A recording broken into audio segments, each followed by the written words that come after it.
душанберо ба истиқболи саммити иттиҳоди давлатҳои мустақил гулзор карданд.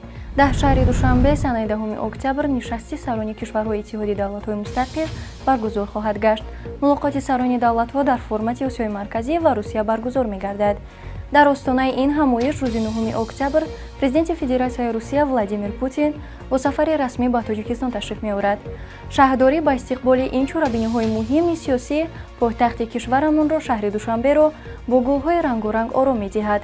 бино ба иттилои шуъбаи ободонии ҳукумати шаҳри Душанбе, аллакай дар 11 нуқтаи шаҳр инсталлатсияи гулҳои рангоранг гузошта шудааст. аз ҷумла дар майдони назди бинои парлумон ва ҳукумат, назди театри опера ва балети ба номи Садриддин Айнӣ, назди Институти давлатии санъати Тоҷикистон ва дигар ҷойҳо чунин ороишоти зеборо ва гулҳои назарраборо дидан мумкин аст, ки бо зебоияшон чашми касро мерабоянд.